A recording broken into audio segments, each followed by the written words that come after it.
અને આખરે કેવો વરસાદ ક્યાં પડી શકે છે, અલગ અલગ જિલ્લામાં શું કઈ પરિસ્થિતિ છે, વધુ માહિતી સાથે અમારા સહયોગી સોનલ જોડાઈ ગયા છે વિંડીના માધ્યમથી લાઈવ સીધા સોનલ પાસે જઈશું।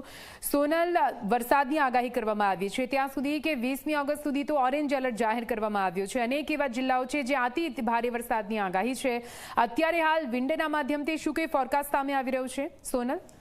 ચોક્કસ નિધિ, 4 જેટલી સિસ્ટમ ગુજરાતના માથે સક્રિય થઈ છે અને એના કારણે ગુજરાતમાં મધ્ય ગુજરાત, સૌરાષ્ટ્ર અને દક્ષિણ ગુજરાત આ સાથે ઉત્તર ગુજરાતમાં પણ ભારે વરસાદની આગાહી છે। વિંડીના માધ્યમથી આપણે એ સમજીએ કે ક્યાં કેવો વરસાદ પડવાનો છે। તો આ જે સૌરાષ્ટ્ર છે, ભાવનગરમાં અહીંયા ધોધમાર વરસાદ પડવાનો છે, ઉના જૂનાગઢમાં પણ વરસાદ પડવાનો છે, થાન અને જામનગરમાં પણ વરસાદ પડવાનો છે। પરંતુ આપણે અહીંયા અમદાવાદમાં બપોર પછીની શું સ્થિતિ છે આપણે અહીંયા વિંડીના માધ્યમથી જોઈ શકીએ છીએ કે અમદાવાદમાં ખૂબ સારો એવો વરસાદ પડવાનો છે। અમદાવાદમાં સાંબેલાધાર વરસાદ પડશે।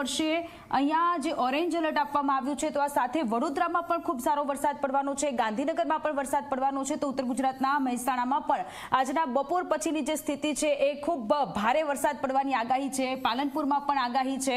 આ પ્રકારની સ્થિતિ ઉત્તર અને મધ્ય ગુજરાતમાં પણ છે ને સાથે કચ્છની વાત કરીએ તો કચ્છના ખાવડા અને નલિયામાં પણ અહીંયા આપણને વરસાદ દેખાઈ રહ્યો છે। ખાવડામાં સારો એવો વરસાદ પડશે, જો કે ગાંધીધામ અને નલિયામાં ધીમી ધારનો વરસાદ પડશે તે પ્રકારની સ્થિતિ છે।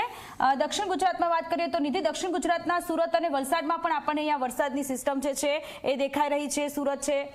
સુરત અને વલસાડમાં પણ અહીંયા વરસાદ પડવાનો છે અને ઘણી બધી જગ્યાએ વડોદરા હોય કે પછી દાહોદ હોય કે ઘણી બધી જગ્યાએ વરસાદ પડે તે પ્રકારની સ્થિતિ છે। આ 4 વાગ્યાના આંકડા આપણે દર્શકોને બતાવી રહ્યા છીએ, પરંતુ 6 વાગવાની જે સ્થિતિ છે એ સ્થિતિ પર આપણે અહીંયા દાહોદની આજુબાજુમાં અહીંયા ખૂબ સારો એવો અનરાધાર વરસાદ પડે એ પ્રકારની સ્થિતિ છે। એટલે કે દાહોદમાં ખૂબ સારો વરસાદ અહીંયા આપણને 8 વાગ્યાની આજુબાજુમાં દેખાઈ રહ્યો છે। 8 વાગે અમદાવાદમાં થોડી ગતિ ધીમી પડશે, પરંતુ અમદાવાદમાં આજે બપોર પછી આખો દિવસ આ જ પ્રકારનો વરસાદ રહેશે।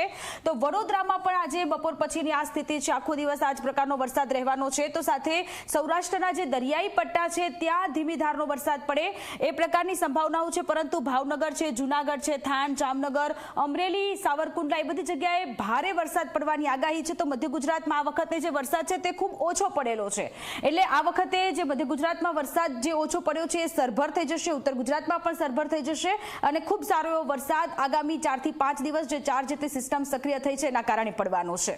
બિલકુલ સોનલ, પૂરી માહિતી માટે